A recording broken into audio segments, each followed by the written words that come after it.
Jail থেকে মানুষ বেরিয়ে এত সাক্ষাৎকার দিচ্ছে, এত টিভি চ্যানেল তার কাছে যাচ্ছে সত্যি ভাবা যায় না। এটা একমাত্র ওদের উপরেই নির্ভর যারা কিনা জেল থেকে জেলে যায় বলতে গেলে। তারা কেন জেলে যায় তারাই বলতে পারবে।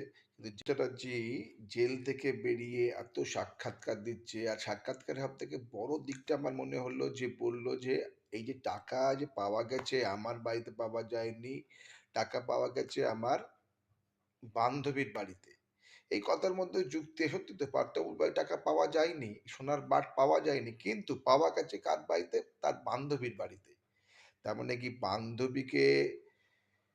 বান্ধবীকে সুবিধা দিয়ে, বান্ধবীকে সম্মানিত করে আর বান্ধবীকে বাঁশও দিতে চাইছে উনি।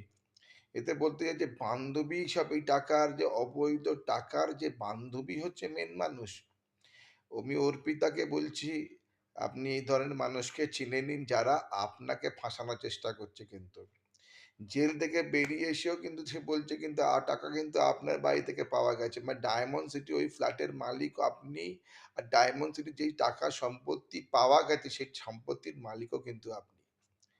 তাই এই যে ধরনের যারা কিনা পলিটিক্যাল অ্যাম্বিশিয়াস যারা যারা কিনা পলিটিক্যাল করতে চান এই বড়লোকেদের কিন্তু এড়িয়ে চলুন। এই বড়লোকেরা কিন্তু যখন তখন পল্টু হয়ে যেতে পারে, যখন তখন আপনাদেরকে কিন্তু চেঞ্জ করে দিতে পারে।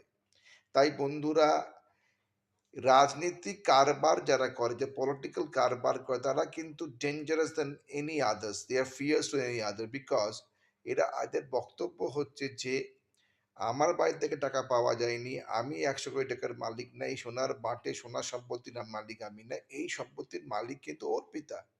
তাই বন্ধুরা, সবসময় এদেরকে এড়িয়ে চলুন।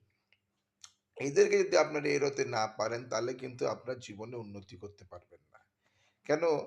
আজকে এরা কিন্তু ডেঞ্জারাস দ্যান আদার্স। কেন? একটা নিষ্পাপ মেয়েকে, একটা কোমল মেয়েকে এরা ফাঁসাতে কিন্তু কুসুর করছে না। এদের বলতে হবে যে এই চাকরি কেলেঙ্কারির মাথা কে?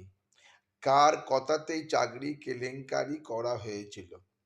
কার কথাতে ১৫ লাখ পোষণকে কিংবা কুণালকে, কুন্তলকে কারা নিয়ে এসেছিল? এটা কিন্তু বলতে হবে ওদেরকে। কেননা চাকরি কেলেঙ্কারি কিন্তু একটাই শাস্তি, ফাঁসি, ফাঁসি আর ফাঁসি। কেননা পয়সার দ্বারা চাকরি বিক্রি করা কিন্তু ঘোরতর অপরাধ।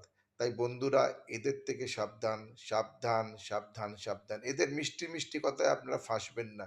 আর ফাঁসলে কিন্তু আপনাদের কিন্তু একটাই হবে শাস্তি। এদের দ্বারা প্রতারিত।